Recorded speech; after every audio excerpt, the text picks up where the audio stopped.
الشيطان الرجيم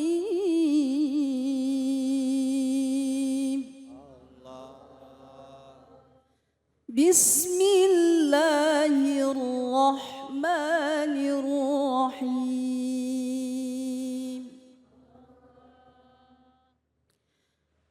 المال والبنون زينة الحياة الدنيا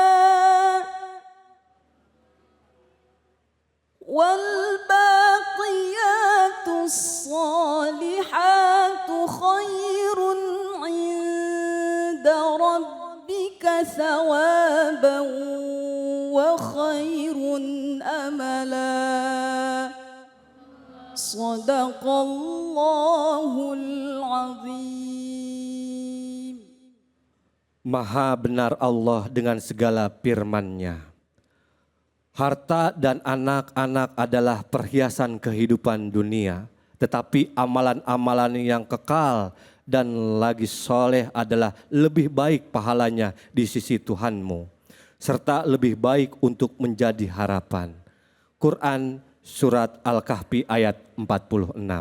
Mari sama-sama kita dengarkan tafsir Quran Surat Al-Kahfi ayat 46 dari guru kita, murabi kita yaitu Al-Mukarram Ustadz Abdul Kahfi. Tafadhol guru. Sallu ala Muhammad. Bismillahirrahmanirrahim. Assalamualaikum warahmatullahi wabarakatuh. Waalaikumsalam warahmatullahi wabarakatuh. Kalau bicara tentang surah Al-Kahfi ayat 46, diawali dengan kalimat al-malu wal banun zinatul hayatid dunya.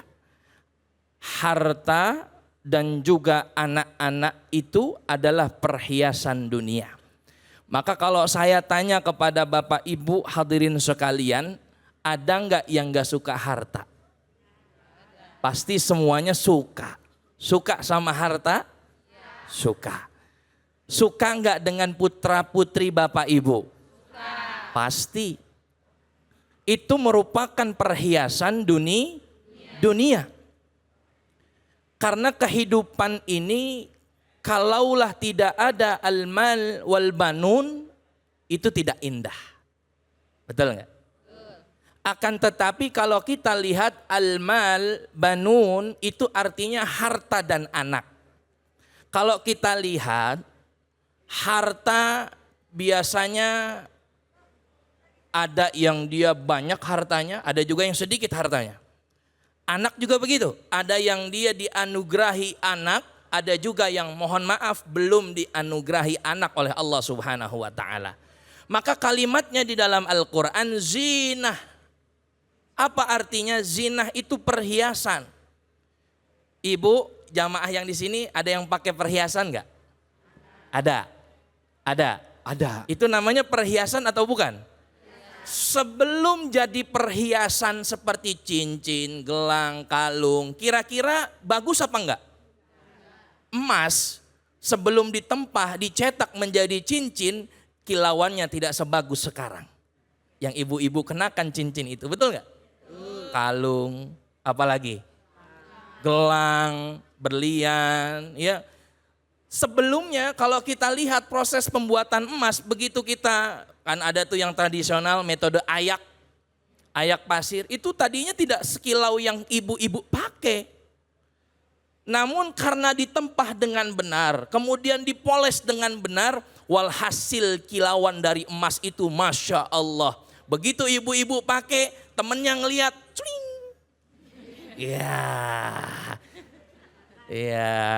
Jadi bahan perhatian, jadi bahan kebanggaan, jadi bahan harapan. Harapan untuk apa? Nanti ketika ada butuh uang bisa langsung dijual. Betul enggak? Iya. Itulah mengapa Allah menjadikan al-mal wal banun, harta dan anak itu perumpamaannya seperti perhiasan. Anak pun begitu. Kalau dia ditempah dengan baik, dipoles dengan baik, diajarkan, dididik dengan baik, insya Allah anak itu akan menjadi harapan buat orang tuanya. Betul nggak? Jadi sumber kebahagiaan buat orang tuanya.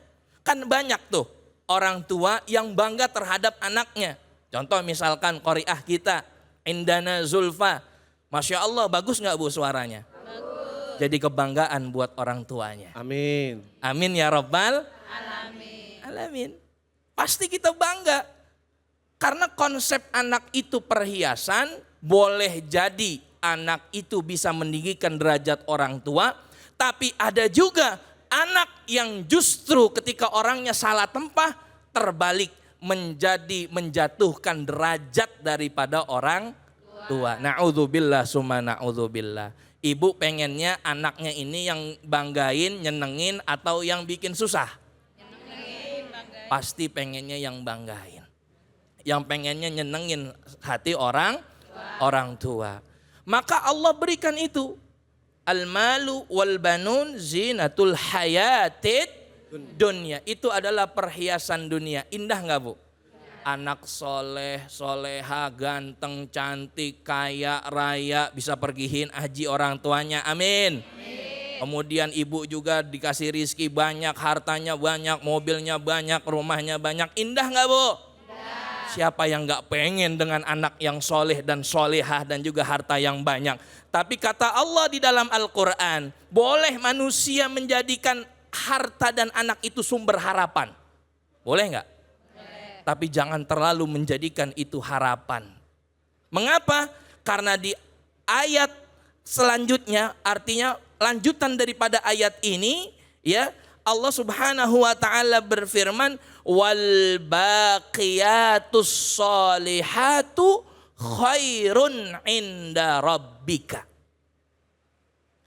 Dan ternyata ada amalan-amalan yang dia jauh lebih berharga di mata Allah Subhanahu wa taala ketimbang anak dan juga harta. Apa itu? Al-baqiyatus solihat. Al-baqiyat ini jamak. Al-baqiyat jamak, artinya amal solih yang dia kekal. Bukan hanya di dunia tapi juga di akhirat. Karena begini Bapak Ibu yang dimuliakan Allah. Ada orang yang dia beramal terus dapat pujian. Betul nggak? Dia beramal soleh bang, dapat pujian, seneng nggak? Seneng. Tapi pujian itu hanya di dunia aja. Pahalanya? Pahalanya belum tentu. Oh. Maka yang indah bagaimana? Yang indah adalah tak kalah kita beramal soleh, dapat pujian di dunia juga, tapi dapat pujian juga di akhirat. Itu namanya al-baqiyatus solihat. Kita beramal soleh, mentoknya bukan cuma dunia doang, tapi di akhirat kita juga bisa dapat pahala. Maka ulama tafsir, khususnya Imam Ibnu Katsir di dalam tafsir yang ada di depan kita ini mengutip beberapa tafsiran maksud dari al-baqiyatus solihat. Yang pertama beliau mengatakan ada pendapat ulama al-baqiyatus solihat ini dengan sholat.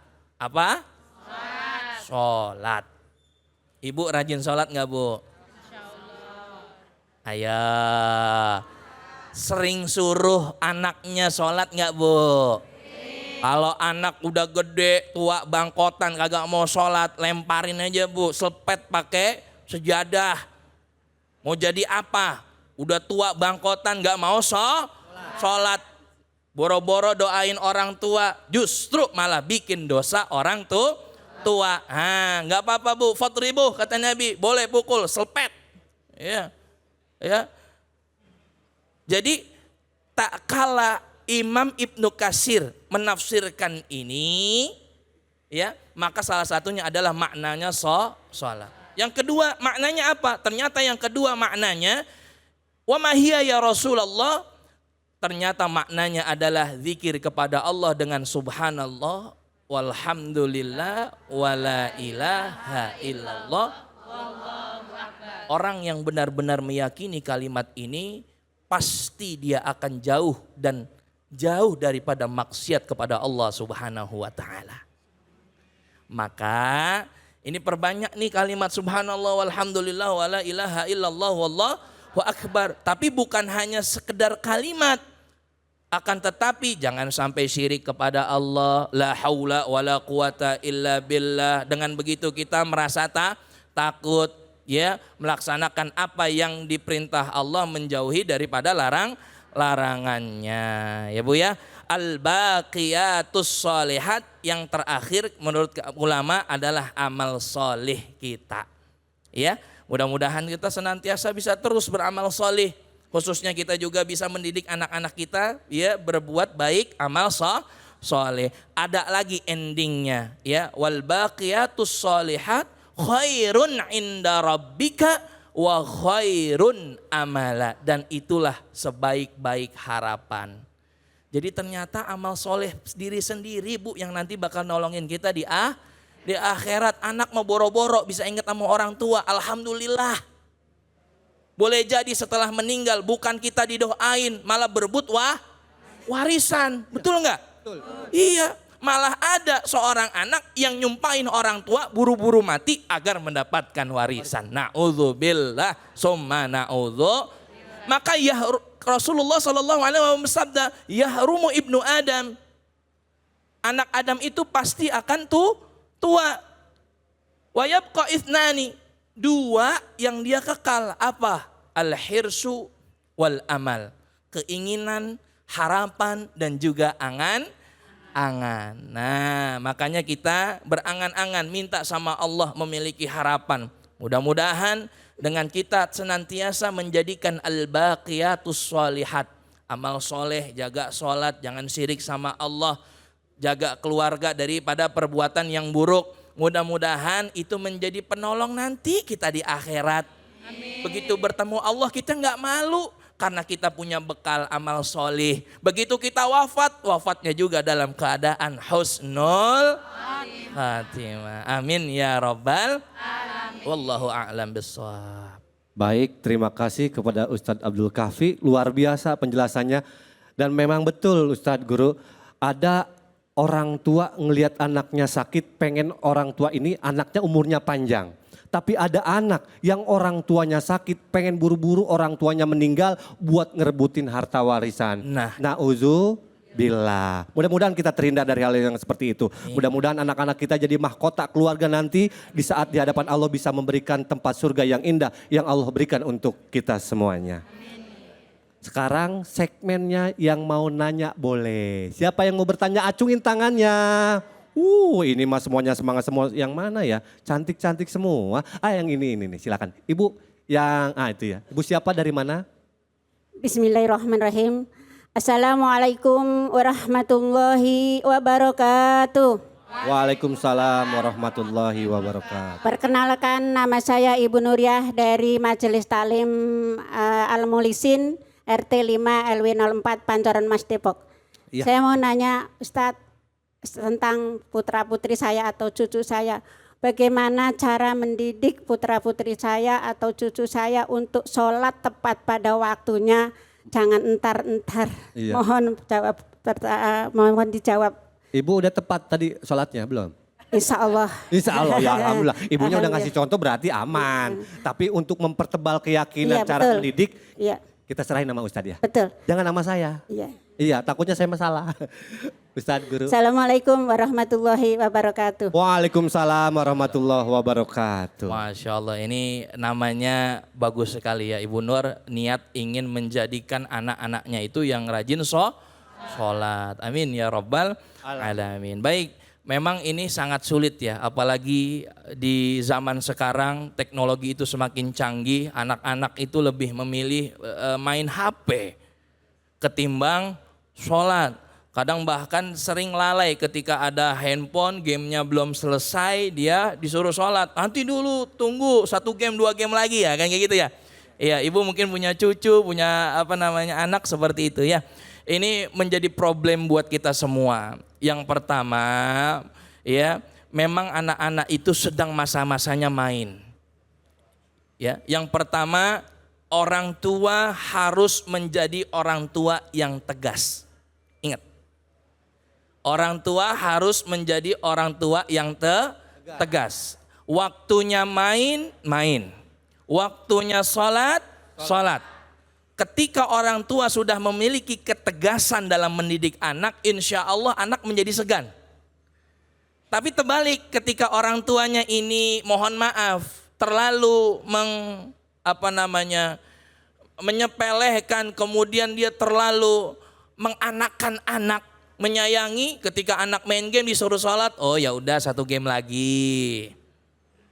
Tak dulu mah, ini ada teman lagi main. Oh satu game lagi. Satu game lagi sholat juhurnya jam 3. Ya, telat gak itu? Telat. Ya, maka orang tua harus memiliki ketegasan yang konsisten terhadap anak khususnya dalam sholat. Waktunya sholat. Berhenti dulu main HP. Kalau enggak HP-nya mama ambil. Begitu. Itu harus tegas. Ya jangan, nak. Salat dulu ya. Anaknya lebih galak. Mama. Wah, itu jangan. Iya, jadi kalah orang tuanya dengan anak. Jangan sampai, karena itu nanti tanggung jawabnya kepada orang tua. Yang kedua, Bu, kenalkan fadilah-fadilah daripada orang-orang yang sholat tepat waktu dan juga sholat berjamaah. Tapi jelas dengan cara yang anak-anak. Dek, ikut tuh sama temen. Tuh temen itu si A rajin banget ke masjid. Iya. Ayo dong Dede juga rajin ke masjid. Tahu nggak pahalanya tuh lebih besar loh. Pertama Allah lipatkan 25 derajat. Ya, 27 derajat. Kemudian dilipat gandakan 25 pahala orang yang sholat jamaah. Kira-kira mauan sholat di rumah apa sholat di masjid? Kasih kan dia mikir. Ayo jangan mau kalah sama si A, sama si B. Ayo kita ke masjid. Akhirnya dia berangkat ke masjid. Gitu caranya untuk mengingatkan anak-anak. Jangan seperti orang dewasa. Sholat nggak? Bawa rotan. Itu zaman dulu ya Bu ya. Iya, sholat nggak? Bawa rotan, bawa sapu lidi ya. Seperti itu. Ya, caranya sesuaikan dengan umur anak ibu masing-masing. Ya, yang kedua berdoa kepada Allah Subhanahu wa taala. Ya, Rabbi ij'alni muqimas salati wa min dzurriyyati Rabbana wa taqabbal du'a. Ya Allah, jadikanlah keturunanku ini keturunan yang dia mau dan rajin mengerjakan dan mendirikan sholat. Ya Allah, terimalah doaku. Ya, kalau kita udah lakukan semaksimal mungkin, terus berdoa kepada Allah. Lambat laun, seminggu, 2 minggu mungkin masih susah. Tapi lama kelamaan hati anak itu akan terbiasa untuk melaksanakan sholat. Bahkan ketika dia tidak sholat, hatinya merasa tidak enak karena dia belum melaksanakan kewajibannya kepada Allah Subhanahu wa taala. Masya Allah. Baik, terima kasih kepada guru kita Ustadz Abdul Kafi yang sudah memberikan jawabannya Ibu mengenai sholat ya. Tapi memang kalau boleh jujur-jujuran, sholat itu banyak malesnya, betul ya? Sholat apa yang paling males kira-kira Ibu? Sholat subuh, zuhur, asar, apalagi maghrib sama isya. Ya, semuanya itu. Itu semuanya ya. Iya, Semuanya. makanya kita harus terus belajar sama guru-guru supaya kita semangat terus ya. Baik, terima kasih Ustadz, terima kasih juga kori kita, Masya Allah Ustazah Indana Julfa, luar biasa suaranya halus banget. Dan kita harus tetap terus belajar supaya kita semangat terus ya. Karena dengan belajar kita punya wawasan, kita dihormatin karena ilmu kita dan mudah-mudahan ilmu kita bisa menyelamatkan kita. Jangan kemana-mana, Ibu tetap di sini, pemirsa yang ada di rumah juga tetap di sini karena setelah yang satu ini kita akan mendengarkan guru kita, murabi kita yaitu Kiai Haji Nurul Badrut Tamam dengan pembahasan tafsir Quran surat At-Tagabun ayat 15. Jangan kemana-mana, tetap di sini aja di Cahaya Hati Indonesia. Subhanallah walhamdulillah.